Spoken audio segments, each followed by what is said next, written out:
Hello and welcome to Nitro Talk with Todd. While we are waiting on our engine to warm up, we're getting ready to do the tune for maximum performance video. But before we get to there, while our engine's warming up, I figured we'd do a quick video on what is in my pit bag. And I can answer that question for you. The answer is 2 of everything. So let's get into it. I always keep spare air filters, clean, lubricated, and ready to go. I have my engine heater in here. Now there's going to be an array of tools in here specifically for nitro cars and RC cars in general. Will I use these tools every time I go out? No. But in the off chance that I need to set the camber on one of my cars, or if I need to work on the clutch, or if even I need to remove a sleeve, I have the tool on hand to do it. Now, if I need a 17 millimeter wheel nut wrench, I use this. And when I need a glow plug remover, I use this. So, why do I have 3 4-way glow plug wrenches? Number one, like I said, I like to have extras of everything. These are not all the same. Sometimes you need sometimes you don't have all this room. You need to be in tight with your 17 millimeter. So you could use that one. Sometimes you need a 10 millimeter. This one has an 8 and a 10. Sometimes you need the 12 that is only on this one. So I like to have everything. And also, if there's a guy at the track who's just learning his nitro and he does not yet have a 4-way glow plug wrench, I'll give him one. I'll also give him the small Tamiya style 4-way that I have probably 5 or 6 of in here as well. So that's mostly tools. Obviously all of my MIP drivers, any screwdriver I would need, any hex driver. I have this is a spring tool for removing and installing engine springs. Now, of course, I know that my glow igniter is fully charged, but even though I know that it's fully charged, I always have a spare that is also fully charged. And I personally like to use these D-cell, not with an alkaline, with a rechargeable D-cell, obviously, but have a D-cell. These last a very long time. I always have my little flashlight in here, so in case I need to look at something. I'm not using anything with the roto start, but I always keep a roto start shaft. I keep starting shafts of various sizes. Like, let's say someone comes out and they've got a Schumacher Menace GTR that they need to start. I've got a starting shaft. We could fire that thing up. I like to keep a charged 12-volt gel cell in my bag. You can use this for so many things. I have a charger that I could run off of this to charge my receiver packs and charge my glow igniter. I could run my starter box off of this if I need to. It's a portable 12-volt power supply is essentially what that is. Always a good practice to have a couple Sharpies in your bag. I keep spare receiver packs. I have plenty. These are rubber bands that I use as throttle return devices. I have a couple servos down in here just in case.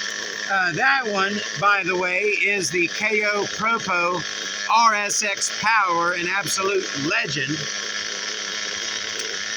Over on this side, I've got my pliers, multiple sets of pliers of various types, needle nose, your standard slip joint pliers. I got a nice large cutter, and then I got my dikes of both sizes. I have a shock shaft tool that can grip shock shafts. Now, I like to keep a pick very handy.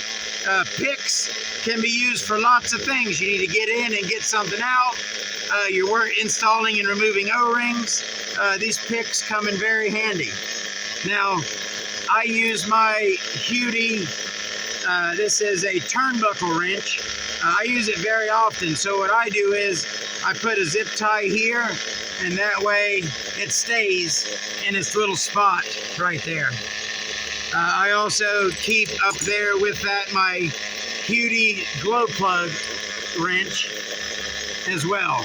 And then right there is my snap-on flathead that I use for Nova Rossi flathead engine screws. Now that's, of course, on this end, I've got my bottle of fuel. I have some spare AA down in here in case I keep rechargeables in my remote, but I have some alkaline AA's for my remote just in case. Always remember, you're backing up your backup. You don't want to come all the way out to a track or a park and you want to have a good time, and then your car breaks in 20 minutes and you got to go home.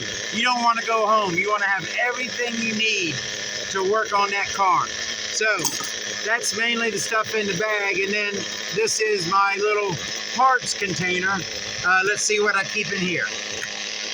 So I got some tubes of super glue. Now, I recommend don't buy a big tube of super glue. Go to Dollar Tree.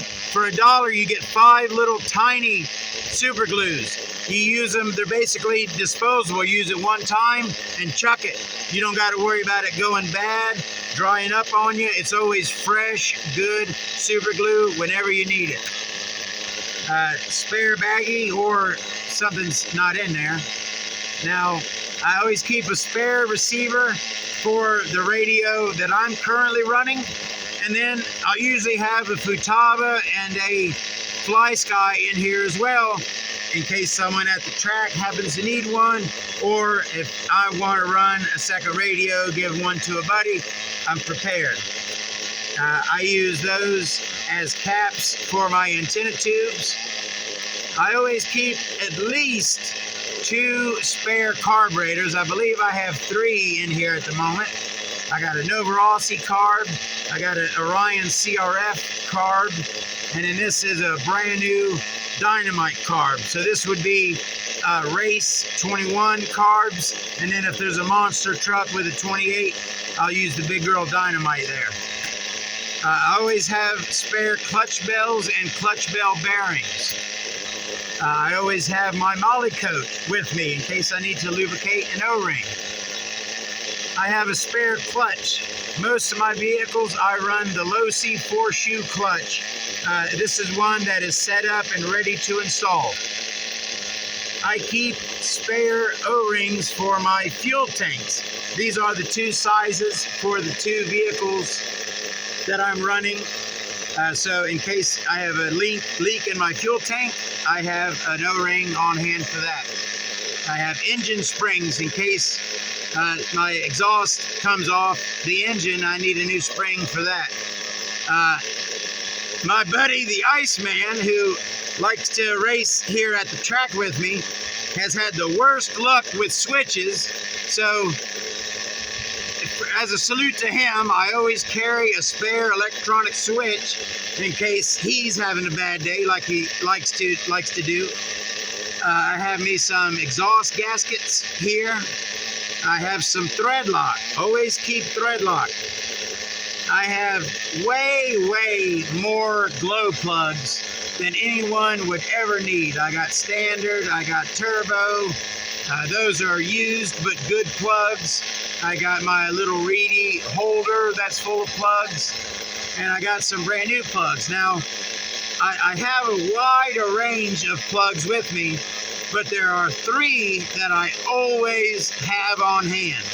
Those are my P3 for me that I run in everything, my Novarossi C6, which is the modern hot Novarossi plug. If someone's running a modern Novarossi, they're going to need that plug. And then I like to have a T-Max plug on hand as well, because you never know when you're going to run into a T-Max.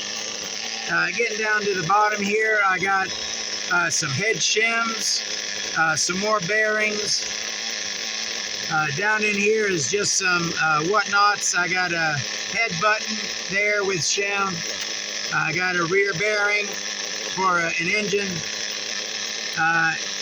Fuel filter there. These are just kind of things that got chucked in here over the years. That's a Dremel bit. That don't belong in there. Zip tie in there. That probably belongs. Oh, yeah. I forgot. Over here, this middle pocket, I have plenty of zip ties of all sizes and shapes. I got plenty of fuel tubing of a couple different colors in case I need to do fuel tubing. And I have some nylon rope in case I need to use that to remove a stuck sleeve. So that is about it.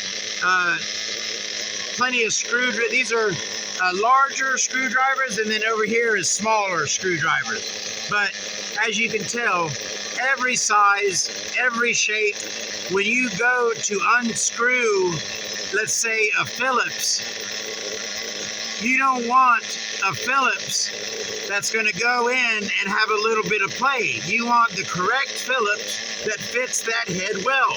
So if you go to use a Phillips and you feel that it's not gripping well, try another one. You want to use the correct flathead as well, the correct tip for the screw that you're unscrewing. Thank you for watching. We'll see you on that tuning for maximum power video coming right up. We'll see you next time.